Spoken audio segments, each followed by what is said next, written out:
All right, we're back and we're good to go. Mike got to meet the sweetheart of the show today. I'm quite excited to hear his thoughts on her, so let's do it.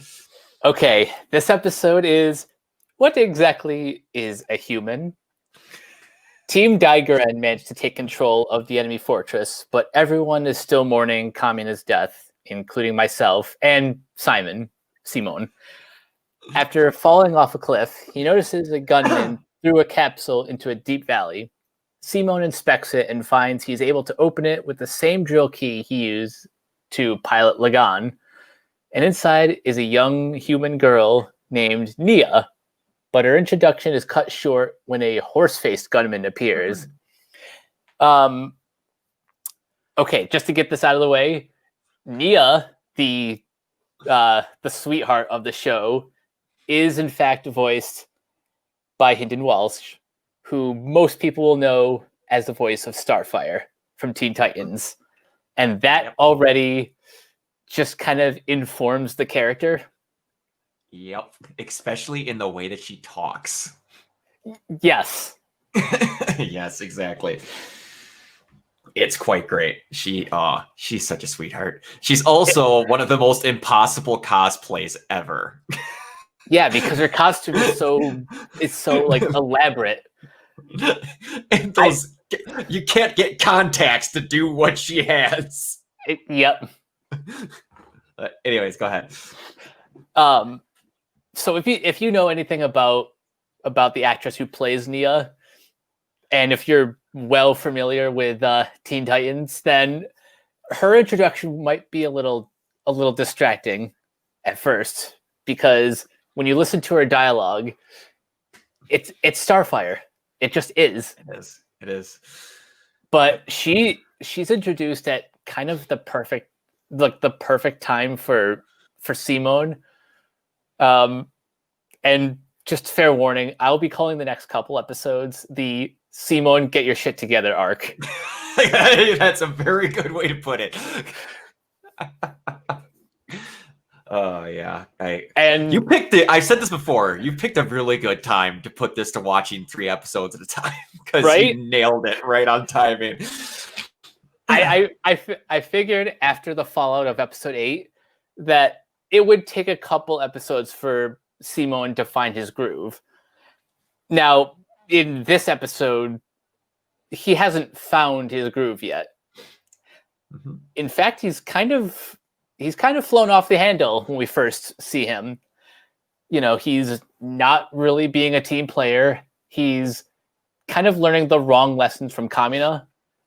Going into battle reckless, not thinking about his own safety, diving in without a plan. It's not healthy. Not healthy at all. But I really do think that everything starts to change for the better once he opens that box. Oh yeah. Did you notice how they showed that off, that the sun literally came out after he got to meet Nia? Mm-hmm. Yeah, I thought that was really cool. It was a very on the nose moment, but it was like, yeah, the light of your life just showed up, and you're about to realize that very quickly. Yeah, but, one thing I love, but can also easily make fun of, is how unsubtle the show's use of color is. Like when things get grave and serious, they won't just like wash out the colors. In a lot of this episode, it's raining, and the rain doesn't stop. Yep. And they even mentioned that. I believe it's Dayaka that mentions it while he's eating with Yoko. Just like this rain, never stops, huh? It doesn't. It's like they know what show this is. They know what genre they're in. Exactly. So, one thing I have to ask you before you get too much farther on, you finally got to meet the big bad of the show in this episode, and the person who only Nia pronounces his name the way I think his name should be pronounced, Lord Genome, but everyone else in the show calls him Lord Genome like it's one word, and I hate it. Okay, I see what you mean now. Because like Lord Genome. No, it should just be Lord Genome. It makes sense literally and how it's spelled. That's just two words that they're like no space. And like I was saying before, how you'll between him and Viral, it's kind of like you're gonna notice they talk about moving forward DNA quite a bit. You've got a character named Lord Genome and a character that's spelled viral but pronounced viral. You're gonna notice that as a trend a little bit with some things moving forward, but you got to meet essentially the big bads of this first chunk of the show. How did you feel about all of that, I guess? Genome is a lot. Yeah. I mean, I'm not trying to body shame anyone, no matter how villainous he may be. That's amazing. But still, as a big bad, he fits the bill quite nicely. Yeah, you like how we even had a different drawing style. Yeah, he's completely out of this world. Mm-hmm. But they make it clear that he's the guy in charge. Mm-hmm. And he's so evil he'll cast out his own daughter? ? Yeah, big question mark. Big question mark that gets answered later, but big old question mark for right now. Yeah.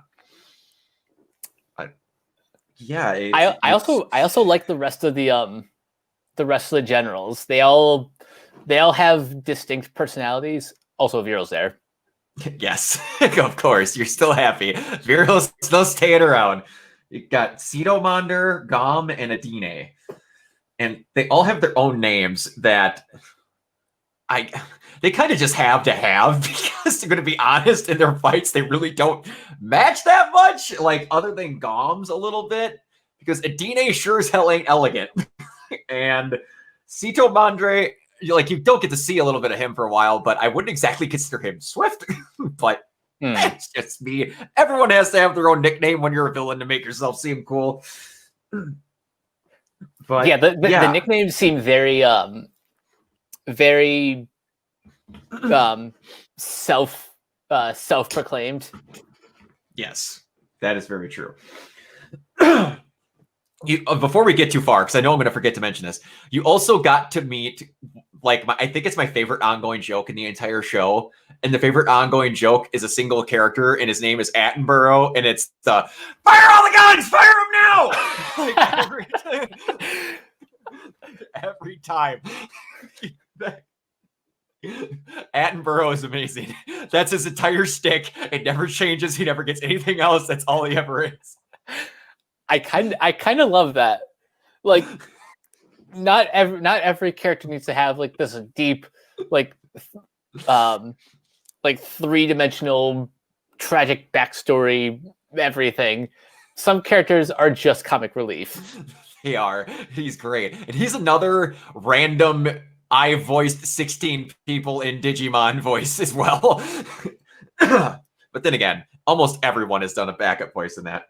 But one detail I want to talk about before I let you go full blazes is something that not a lot of people think about until something big happens with a certain character later on that really digs this in, is that the Beastman mentioned that Lord Genome has literally made all of them.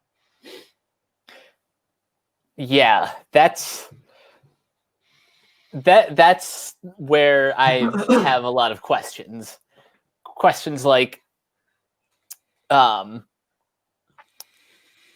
first, we still don't really know much about Genome. Like, is he a Beastman? Is he a human? How is he creating these people? How did he create Nia? Yes, multiples before Nia as well.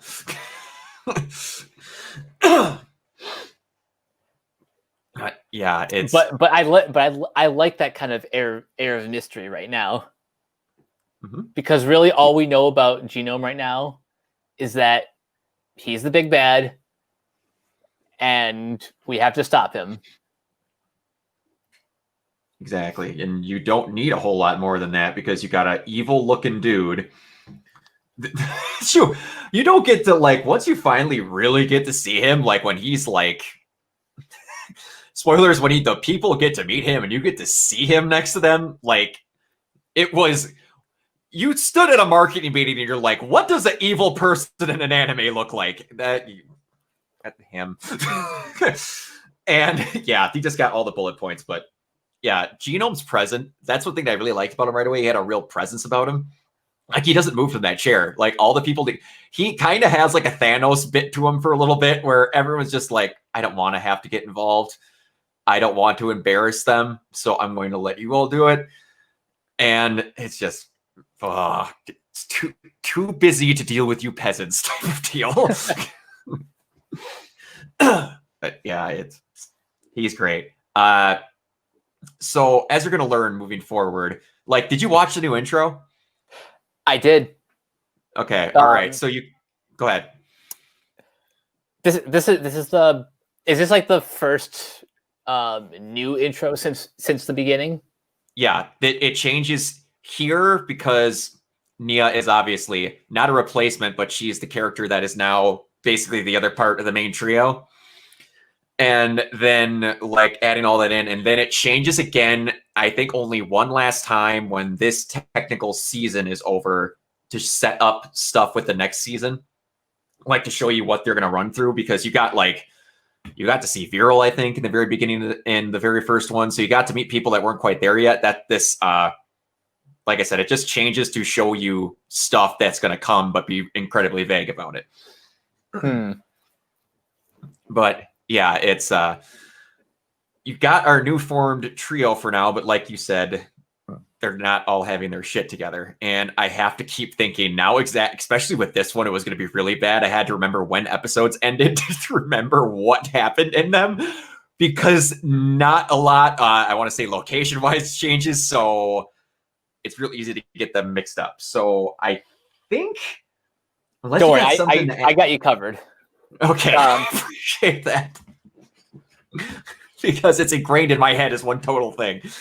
But I mean, yeah. to be fair, like if this were like one of those, like if this was like one of those like anime films that that like usually you see in like the Dragon Ball franchise, this could be like one of those full 60-minute features. Oh yeah, definitely. Just like fill out a little bit with conversations. Yeah. So essentially the first act ends when Adine comes bursting in with the waves and everything. Yes. And the episode ends with Nia being like, stop, I'm the princess and you have to do what I say. Yes. Oh, the princess, which we'll talk about in the next episode, because technically that's when that revelation comes through. But, all right, as we're going, again, I have to ask, of this episode, of this little 3-episode arc, would you change anything?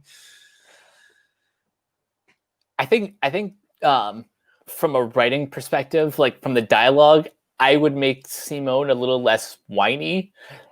Okay. I mean, I get it. I get it in universe because, you know, Kamino is everything to him.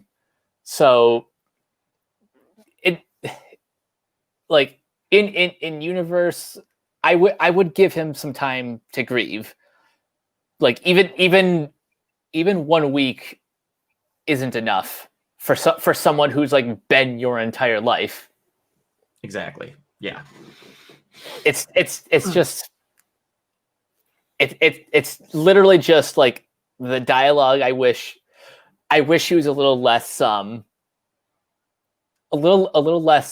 unlikable, because he kind of turns into a monster to people who really don't deserve it. Yep. Yeah, that was although go ahead. I really don't like Kitan in the Simone get your shit together arc. Yeah. He's the one more so than Simone who I'm like, I want to punch him so bad. Oh yeah. This is one of the episodes where I said they kind of write it to make you feel how people in the show feel. People in this and people in the show currently are like really effing fed up with Simone, and you'll feel that more in the next episode than such. And like you said, this very much, in my opinion, you are very much right. Like where you want to punch Keaton, they in my opinion do a really good job of. There's a good reason why Kamina was like, you're not getting any more responsibilities than what you're supposed to have because you can't do it. Oh boy, can you not do it? But anyway, that's getting into the third episode of this arc that we are not quite there yet. So, all right, everybody, thank you very much for keeping tuning in. Mike, where can they reach you? You guys can find me at Twitter and Instagram at Captain K42. Check out all my quick thought reviews on letterboxd.com/CoachK42. And find me in all the various Facebook groups just at my name. Don't forget to check out Renegade Pop Culture on Twitter at Ren Pop Culture. Look for us in all the various podcast places like Anchor, Spotify, Apple, Stitcher.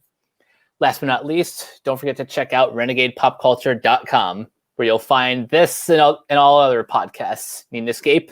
So do we. Yes. Especially do I, because it's the middle of October, and because of Wisconsin, I already have snow outside. Oh. Don't say that word. Not to a New Yorker. Not happening. You and me are in the same boat, buddy. All right. You can reach me at literally everywhere at Organoid Zero, Twitch, at Twitter, basically everything but Instagram. Don't really ever find a point in me ever having an Instagram, but some people like it. I just don't use it. You can find me there at all those places, mostly Twitch, though. And then this YouTube channel, which you'd already be at if you're not watching it live. Thank you very much, everybody. Spin on, and we'll see you next time. Peace.